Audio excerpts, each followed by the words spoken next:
Президент Казахстана скончался после волнительной пресс-конференции. Такаев заступил на пост президента совсем недавно, к тому же его избрали на внеочередных выборах. Такаев долгие годы занимал довольно серьезные посты как в международных организациях, так и в самом Казахстане. Но пост президента – дело более серьезное. Глава государства – довольно важная фигура. Вот на заседании Совета министров Такаев почувствовал слабость. Однако не стал прерывать заседание. Во время конференции он несколько раз залипал в одну точку и не отвечал на обращения его в адрес. Это насторожило присутствующих там министров. Они спросили у него, не хочет ли он выйти в туалет, умыться, на что президент ответил согласием. Когда он попытался встать с своего кресла, он рухнул на пол и не смог подняться. Тут же подбежали охранники президента. Президент лежал без сознания. Скорая быстро примчалась к зданию правительства. Такаев был доставлен в реанимацию. Предварительный диагноз – раковая опухоль левого легкого. Такаев задыхался прямо в машине скорой помощи. Ему установили искусственную вентиляцию легких. Президента Казахстана доставили в лучшую больницу Нур-Султана. После тщательного обследования стало ясно, что никакого рака у Такаева нет. Так почему же Такаев задыхался? Банальный ответ в наше время – коронавирус. Поражение легких 30%. Но кто бы мог подумать, что глава государства запустит этот случай, медики сообщают, что положение Такаева все ухудшается и ухудшается. Очень высокая температура держится уже около 2 недель. Президент Казахстана постоянно находится на ИВЛ. Но через месяц он пошел на поправку. Его организм приспособился к вирусу и начал его побеждать. Уже через 2 недели его выписали. Сказали принимать витамины для укрепления иммунитета. Однако прошло всего несколько дней. Как у президента Казахстана случилась острая сердечная недостаточность, и он скончался прямо за своим рабочим столом. Как сообщают врачи, это последствия тяжело перенесенного коронавируса.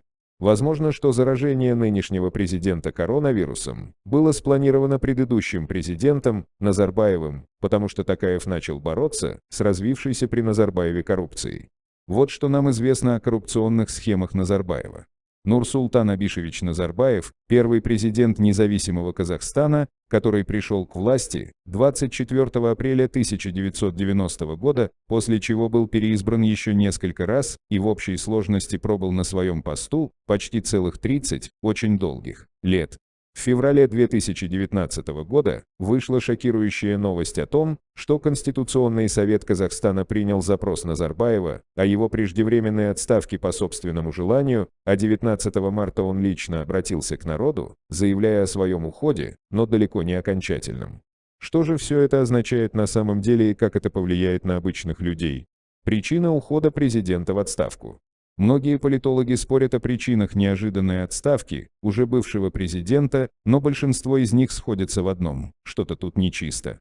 Может, виной всему действительно уважительный возраст политика, но это как-то уж слишком просто.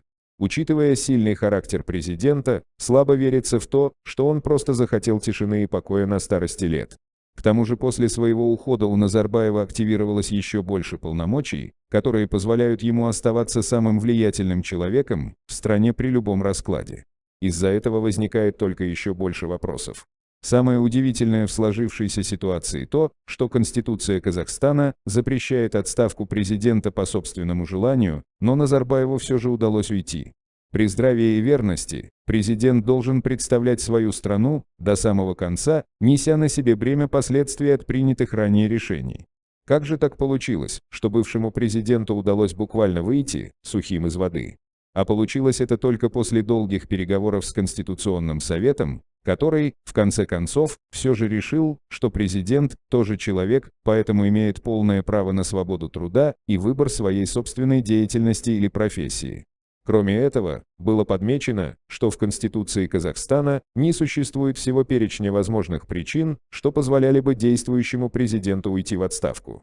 Данная ситуация провоцировала уполномоченных внести поправки в Конституцию, чтобы в дальнейшем такого не повторялось.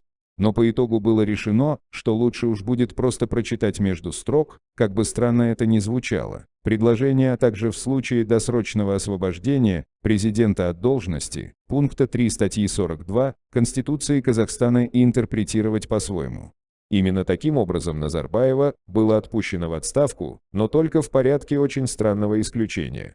С этого всего выплывает не слишком приятная догадка, что если следующего президента постигнет такое же желание сменить род деятельности, то ему придется сильно попотеть.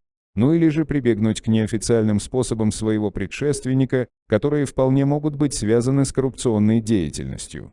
Уже очень давно в сторону Нурсултана Назарбаева прилетает критика за то, что тот создал коррумпированную систему, которая на протяжении многих лет полностью игнорирует все существующие права человека, а также не брезгует преследовать всю возможную политическую конкуренцию и проводить несправедливые выборы, чего уж тут говорить о какой-либо свободе слова. Удивительно, но факт: большинство влиятельных людей в стране – это некие подставные лица в виде родственников, бывших одноклассников и просто близких людей самого Назарбаева. В последние годы в Казахстане значительно ухудшилась экономическая ситуация, что вызывает у народа растущее недовольство. Очевидно, у президента больше не оставалось никаких сил на то, чтобы как-то бороться с этим, поэтому он выбрал самый простой способ из всех существующих – это побег. Куда собрался бежать президент? Нурсултан Назарбаев передал все свои полномочия президента еще 20 марта 2019 года, то есть сразу на следующий день после своего публичного объявления о данном решении. Его пост временно занял Касым-Жомарт Кемелевич Токаев, который должен был заменять его вплоть до выборов 2020 года.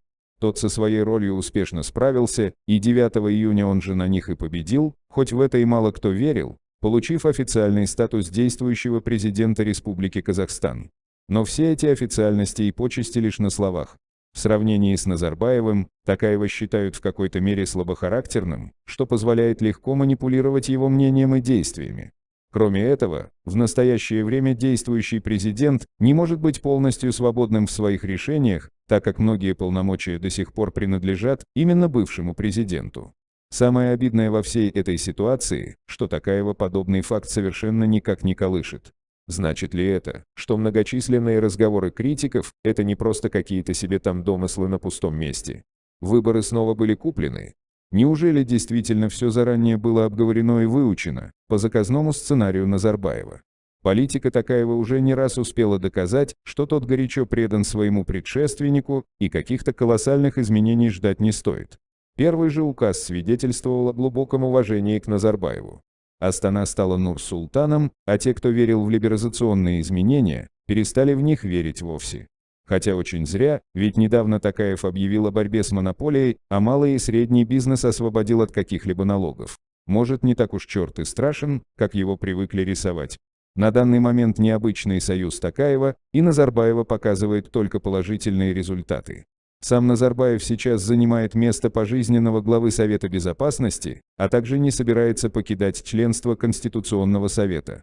Объявляя про свою отставку, бывший президент даже не потрудился как-то скрыть тот факт, что он навсегда останется при власти, сохраняя огромнейшее влияние на всевозможные политические сферы.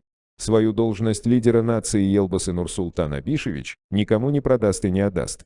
Иными словами, он от нас никуда не убежит, а мы от него уж точно никуда не денемся.